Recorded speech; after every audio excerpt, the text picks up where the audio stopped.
नमस्कार दोस्तों, आशा की पाठशाला में आप सभी का स्वागत है। आइए बच्चों, आज मैं आप सबको पाठ 1 विमल इंदु की विशाल किरणें कक्षा 5 हिंदी वाटिका का प्रश्न उत्तर कैसे करना है आप सभी को बताते हैं। इसमें बच्चों पहले देख लेते हैं शब्दार्थ। जैसे है अनादि। अनादि का जो है अर्थ है जिसका कोई आरंभ ना हो, हमेशा रहने वाला। अगला है अनंत। अनंत का अर्थ है जिसका अंत ना हो। मनोरथ। मनोरथ का अर्थ है बच्चों मन की कामना, अभिलाषा। दयानिधि। दयानिधि का है दया का भंडार। दया का भंडार ईश्वर। चंद्रिका का अर्थ है चांदनी। स्मित का अर्थ है मंदहास, मुस्कान। प्रसार। प्रसार का अर्थ है फैलाव, विस्तार। निनाद गुंजार, ध्वनि। तरंगमालाएं लहरों के समूह। अब इसका प्रश्न देखते हैं बच्चों। पहला प्रश्न है ईश्वर की महिमा प्रकृति के किन किन रूपों में दिखाई दे रही है। दिए गए उत्तरों को सही क्रम में लिखिए। ये उल्टा सीधा क्रम दिया गया है, आपको इसको सही करके लिखना है। तो इसमें पहला है ईश्वर का प्रकाश, तो इसमें मिलान है विमल इंदु की विशाल किरणों के रूप में किया गया है। दूसरा है उसकी दया का प्रसार सागर के लहरों के रूप में। उसकी प्रशंसा के राग सागर के लहरों के गान के रूप में। अगला ईश्वर का मंदहास चांदनी के रूप में। ईश्वर के हंसने की धुन नदियों के निनाद के रूप में की गई है।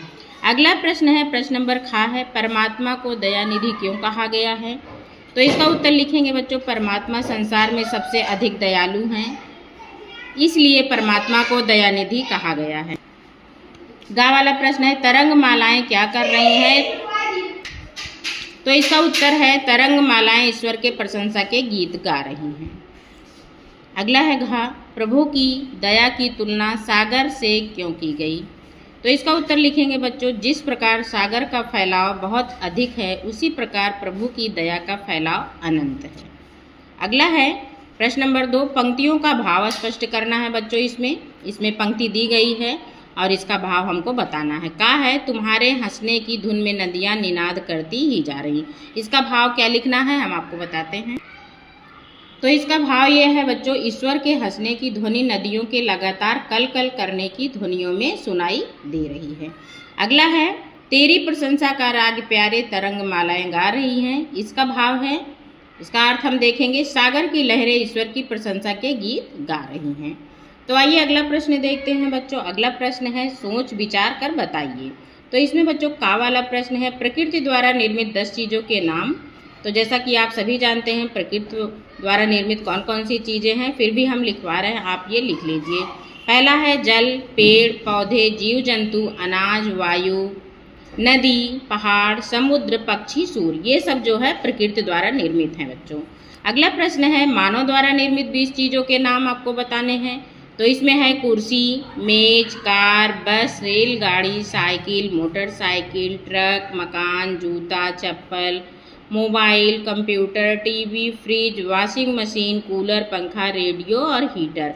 ये सारा चीज़ इसमें हम लिख सकते हैं। आप चाहे तो और भी अपने तरफ से जोड़ करके इसमें लिख सकते हैं मानव द्वारा निर्मित चीज़ें।